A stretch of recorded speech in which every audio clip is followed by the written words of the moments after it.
தமிழக அரசை கண்டித்து இந்த மாபெரும் கண்டன ஆர்ப்பாட்டத்திற்கு வருகை புரிந்திருக்கும் அனைவருக்கும் என்னுடைய வணக்கத்தை தெரிவித்துக் கொள்கிறேன்.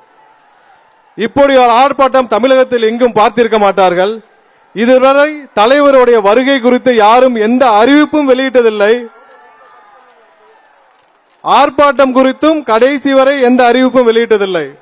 நம்மளுடைய ஒரே நோக்கம் பாதிக்கப்பட்ட ஒடுக்கப்பட்ட இந்த மக்களின் குரலாக இருக்க வேண்டும் என்பது மட்டுமே ஒரே நோக்கம். தமிழக மக்களை போல ஒரு பாவப்பட்ட மக்கள் யாரும் இருக்க மாட்டார்கள். கடந்த 4.5 ஆண்டுகளாக தமிழக மக்கள் பட்ட துன்பங்கள் ஏராளம்.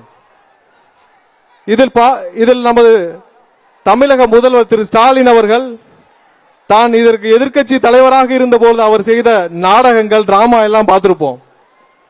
அதே டிராமா அதே நாடகத்தை இப்பொழுது அவர் வேறு விதமாக நடத்தி கொண்டிருக்கிறார்.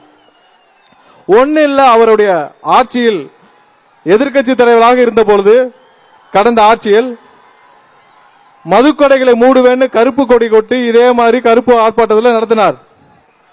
அவர் ஆட்சிக்கு வந்த பிறகு இதுவரை எங்கேயுமே மதுபானங்கள் மூடப்படவில்லை, மதுக்கூடங்கள் மூடப்படவில்லை, கள்ள மதுக்கள் எங்கேயுமே நிற்பது தடுக்கப்படவில்லை. அடுத்ததாக கனிம வள கொள்ளையை பத்தி அவர் நிறைய பேசியிருப்பார். இந்த 4.5 ஆண்டுகளில் கனிம வள கொள்ளை நடப்பதை போல வேறு எப்போதும் நடப்பதில்லை. இதை எல்லாவற்றையும் தாண்டி இந்த லாக்அப் மரணங்கள், அதாவது தடுப்பு காவலில் நடந்த மரணங்கள் மற்ற எந்த ஆட்சியிலும் அல்லாத அளவிற்கு இப்போதுதான் அதிகப்படியாக நடந்திருக்கிறது.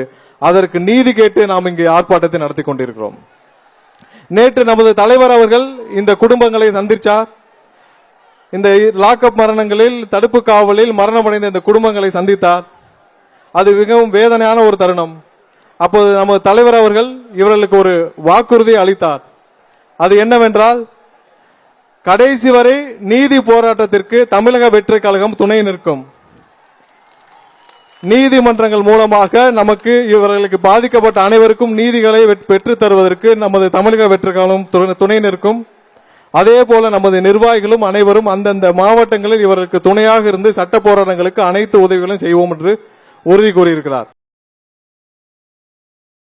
4.5 ஆண்டுகளாக நீங்கள் முதலமைச்சராக வெறும் ஒரு கையெழுத்து போடும் முதலமைச்சராக அலங்கரித்து விட்டீர்கள். நீங்கள் கடைசி வரை இந்த மக்களுக்கு எதுவும் செய்யவில்லை. 70 ஆண்டுகளாக திமுக செய்த துரோகத்தை விட இந்த 4.5 ஆண்டுகள் நீங்கள் செய்தது அதிகம். கடைசியா ஒரே ஒரு நல்லதை மட்டும் செஞ்சுட்டு போயிருங்க.